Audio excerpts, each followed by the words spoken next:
It's Sunday, July 11th, 2021. This is All About Your Benjamins and your weekly mixtape and weekend review video. Welcome back. Handful of headlines to cover. Let's just get right to it. I want to make sure we get through this pretty promptly. So let's get to the headlines that may or may not be impacting your portfolio and financial plan. And we lead off with coming into earnings season. So Q2 is over, which means now we're going to look back and see how companies did, how they're reporting. So we're going to have a lot of earnings coming up over the upcoming weeks. Now, it'll be interesting to see how things play out. This is not going to be any forecasting. This is not going to be any recommendation to do anything to your portfolio, but it will be some headline news. You'll see companies reporting good news, bad news, forecasting the future. So expectations are something that investors on Wall Street really want to pay attention to, and that could impact the individual stocks, but also the overall market as well, depending on if a particular company is a big influence on the market or expectations of the market. So we'll see there. My approach to earnings season is to just kind of tune it out, focus on the longer term goals that I have, the diversified portfolio. Some of these names you hear do well, you'll have in your portfolio. Some of the ones that maybe not so well, you'll have in your portfolio. But we spread that risk out, we hold a diversified portfolio, and we move forward. So just bring that up because you're going to hear about these things, and it may add a little bit more volatility to the market. You're going to also hear conversations about inflation and all these other things tied into earnings season as well. So opportunity for emotions to come up with things going on potentially that could derail your planning. So just be careful if you're paying attention, and if you're not paying attention to it, great. Next up, there's an interesting article, and it's something that I would tell younger savers and investors to think about, is that you're seeing a lot of investors that have high net worth, that have a lot of investments, borrowing against their investments as a way to avoid taxes. So basically what ends up happening, you save over time, you accumulate, and you have growth in your portfolio, and you sell, and that's a taxable event, whether that be taking money out of your IRA, which you can't borrow against your IRA, so this is more taxable accounts, but you have long-term capital gains taxes. Or there's the ability to borrow against your investments, using your investments as collateral for a loan. And what that does is that defers any selling. You're able to get cash. It's collateralized against the loans, or collateralized against the investments, meaning the investments are what would be used if you defaulted on your loan to pay it back. So there is some risk with doing this. Obviously, markets can fall, and if your investments now fall below the amount that you borrowed, you may have to put more in. So it's not a riskless approach to doing things. There is risk with it, but it is a way that people are borrowing against their investments to get money without having to pay taxes. They pay the loan back, their investments continue to grow, continue to defer those taxes. It's a great planning strategy, assuming it fits in with your risk tolerance and your goals. So if you are a young investor watching this, that's something to give you some motivation to start building your foundation for further, giving yourself more options. We talk about compound interest, saving for the future to be able to retire, but getting started earlier also gives you a lot of freedom and flexibility in the middle stage of your life. The ability to maybe scale back the savings you're doing because you have a huge nest egg already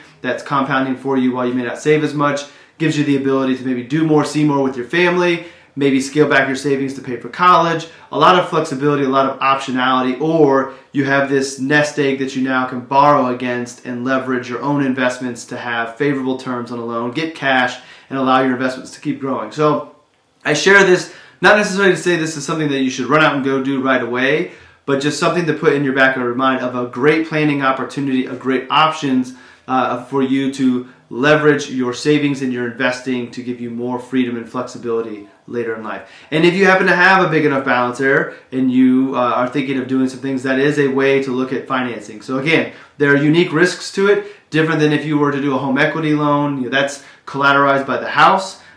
Investments fluctuate around, so really need to fully understand it, but it is a good option, and we're seeing more and more high net worth people do this. So if you can put yourself in that position, it gives you options.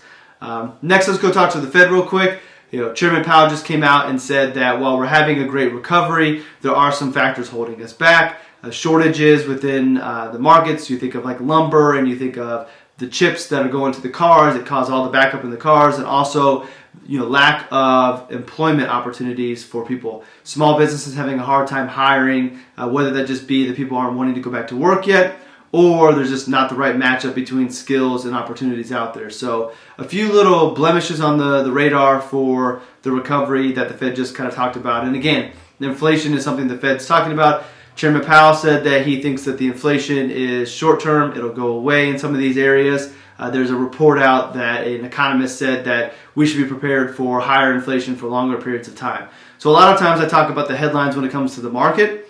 We're going to see more and more headlines about inflation. We have inflation every year, but with everything going on over the last couple of years, the printing of the money, the supplemental payments that people received, shortages driving prices up, there is inflation out there, and whether or not it resets back down or if it stays will be yet to be seen. But I bring this up because just like there's opportunity for people to use headlines to promote themselves, better themselves professionally, the same thing can happen when it comes to inflation. So take, for instance, this economist.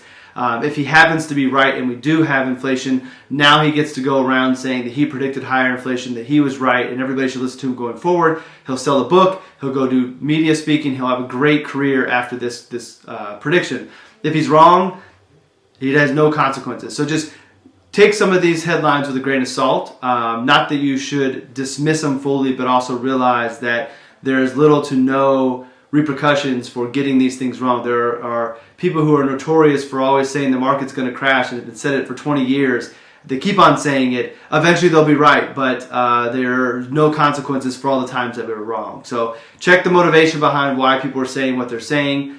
Take it for a grain of salt and then make your own educated decision about what may be going forward. And reminder, one of the reasons we invest is to keep up with inflation. The market is one of the best places to keep up with inflation. So remind yourselves that you are doing things to help keep up with inflation in the long term through your investing that you do. It's one of the ways to keep up with it. All right, so going over to a article about credit and debt. We talked about it from the investment side. The article talks about how we're seeing more people begin to go out and take out credit cards, get car loans, leases. The amount of credit that's being issued right now is at a high coming out of 2020. So 2020, everybody kind of stopped borrowing, shut things down. Obviously, we weren't going anywhere, so that could be part of it as well. But we're starting to see these numbers tick up. Not necessarily a bad thing. Where we start to see a bad thing is delinquencies and people borrowing more than they can afford. So if you are going out there and leveraging credit, make sure you're doing it smart and make sure you're doing it to your advantage and you're paying things off as quickly as possible and minimizing the amount of debt interest that you're paying. But I thought that was interesting and just something to pay attention to see what these numbers look like. Does it keep on trending up? Is it getting out of hand, or is this just people finally getting out and about, wanting to go make up for lost time and being able to go borrow a little bit to go do that, travel, whatever it may be.